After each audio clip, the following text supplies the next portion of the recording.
got a program like this, a lot of people want to be a part of it. So, you know, to get to visit with these young men whose dreams were to play at Florida State, and, you know, may not have had an opportunity any other way, and want to have a chance to do it, it's neat to do that. When's the next tryout? You know, we don't have a tryout. We've got a long list of people that want to come out for the fall, and due to NCAA restrictions, we can only take so many guys into training camp.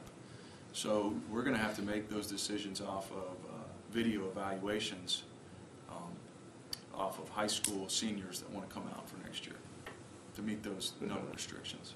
I was going to say, Well, interested? I was going to say, No. do you want to try out? Is that what that question was? I don't know if that was a personal question or I'll pass, I think. you passing that one? I've seen his shuttle. Okay, he's not going to make it. About as bad as my 40. There's no film to evaluate. We burned it. Oh, you didn't pass the first test then.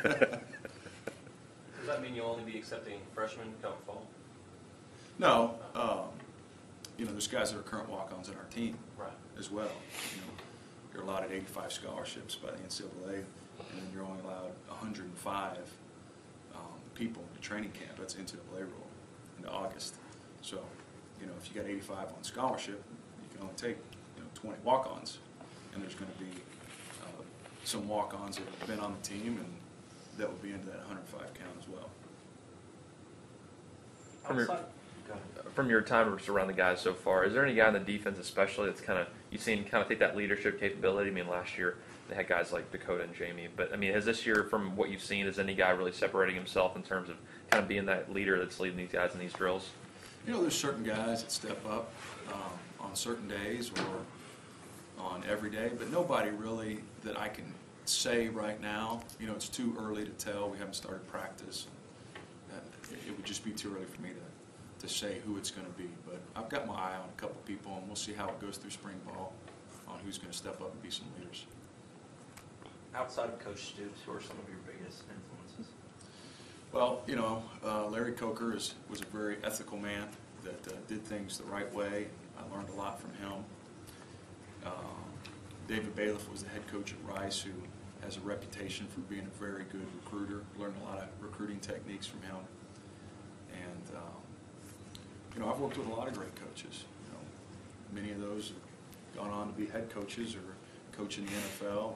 I've picked up a lot of things from different people that I've worked with in my short career. Prior to your interview with Coach Fisher, have you ever met him before? I'd never met him before. What were your impressions of him? Did you guys work that one together? Yeah.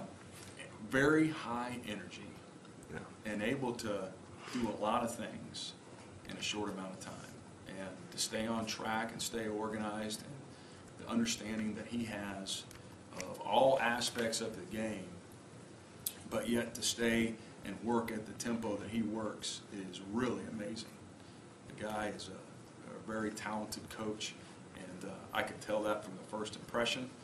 You know, in the interview, he was asking some tough questions. That he's a very good football coach, but yet on top of that, he could handle all other types of duties and stay on track with those. He's got a vision in every direction of this football team. I mean, just really impressive person as well as a coach. Is there a plan for you to be in the coach's box during the game? We haven't talked about that yet, so we don't have that plan. I've done both, so whatever we decide to do, I'll be comfortable with. Getting back to Werner, just what kind of kid is he, from talking to him and interacting with him a little bit? I mean, obviously there's going to be a bit of a cultural shock for him, I would imagine. Yeah, but you know what? I know he's been here for a bit, but He has, but one thing I appreciate about Bourne is had to pay to play football his whole life in Germany. You know, it's not like it is here where you have all the opportunities and people encourage you to do it.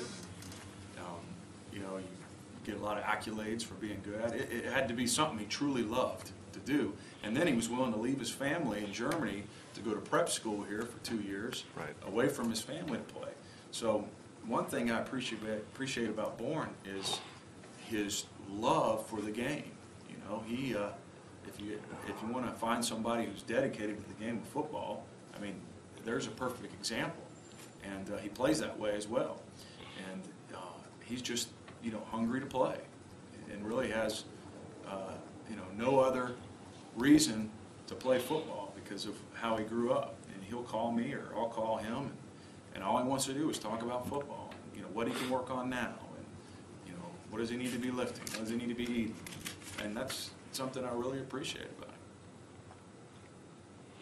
When you look back at the film last year, what did you see from the group that you're going to be taking over? We had some talent, and you know, we're looking forward to working with those guys at different positions. You know, we were better than, or they were better than they were at others, and we think that, you know, we can make some adjustments and you know, try to get those guys to play the way that we want them to play, and to play into the scheme that we want them to play, and from what I've seen, you know, I'm pretty excited about it. Some head coaches, if they're an offensive guy, they're an offensive guy, and they don't really, it's like that's their gig, and you know, they'll hire a good defense coordinator and let them handle that. It seems to me that Jimbo's got a very, you know, strong idea of what he wants on defense too. What did you think when he was, like you were saying, he's got a vision of about everything? What did you think about that when you saw an offensive coordinator, head coach, start talking defense the way he was? Well, it just showed me how much he knows about the game. You know,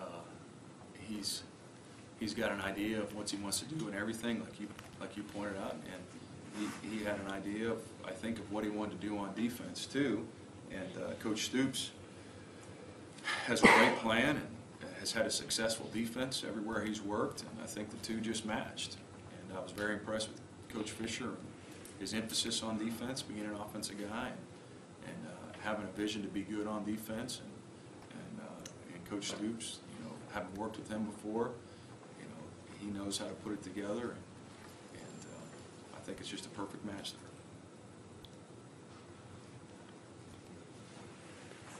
Anybody else?